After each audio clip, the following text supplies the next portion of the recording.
Okay. Now let's talk about Caitlinclark and Indiana Fever.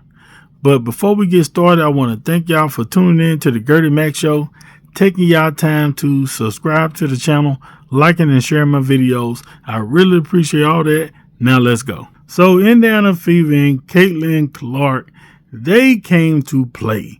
They are smoking hot like a turkey leg, and they are out there draining threes and raining them down like 100% chance of thunderstorms.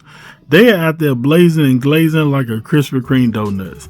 The Seattle Storm was number fourth team in rankings? Much better team.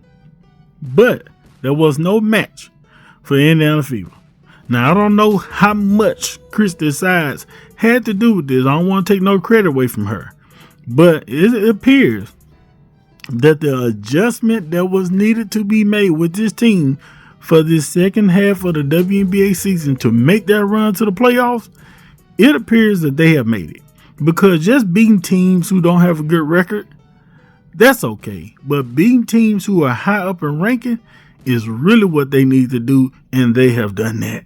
Because Seattle Storm, I don't know if they underestimated them coming in, but they're sending them back to Seattle with an L. Caitlinclark, once again, get her assist. She dropping dimes like a bank teller. You can't stop her from that. She's going to pass the ball, but it do come with some turnovers like an apple pie. But also, Caitlinclark's passion for basketball sometimes leads over to a little bit, sometimes letting go some of that frustration. And this time, she done got herself in some hot water like hot tea. So, you see right here, this is where the incident happened, where she received her 5th technical foul.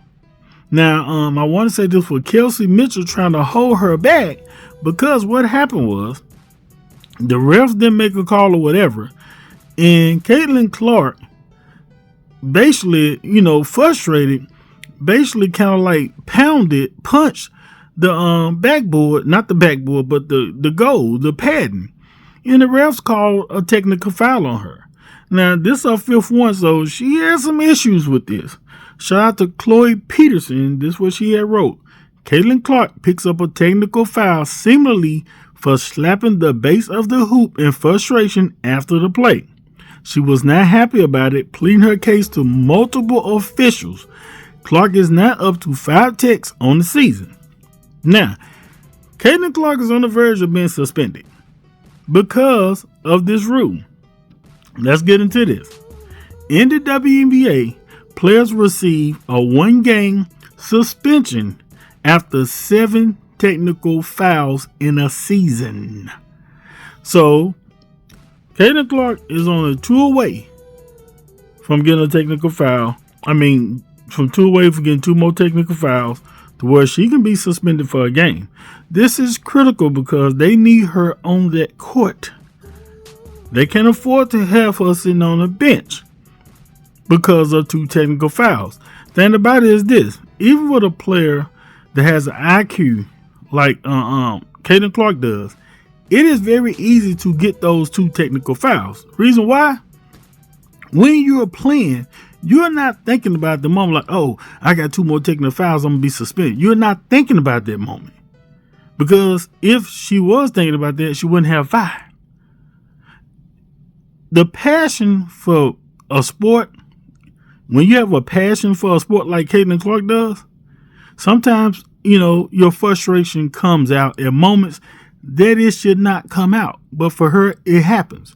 Now, what she has to do right now, also Christy Sides has to do, teammates, everybody. This is where you come together right now and you got to settle down.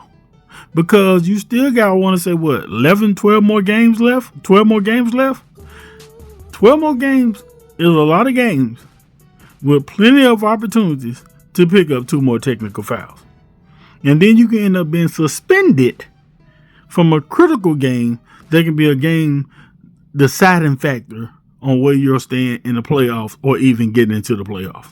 So Caitlinclark going to have to reel this in like a fish, and she's going to have to get it together because they cannot afford to have her out for any kind of thing like this. But like I say, this game right here was a test like an ACT, and boy, I'm telling you, they're scoring high because Seattle Storm being the team that they was going to be, just because they're at home court in Indiana, don't mean that Seattle Storm could not come in there and get them big bucks, no whammies. But unfortunately, Indiana Fever, they are a team that is on fire like charcoals on a grill. They are out there doing that thing, and it's looking good. Start off kind of slow in the first and second quarter, but they picked it up, and that's exactly what they needed to do to get this W. But y'all get in the comments telling me what y'all think about this. Don't forget to subscribe to the channel, like and share my video. Don't forget to hit that notification bell so you can be notified when I drop another video. Also follow my social media at GertieMac15. Holla.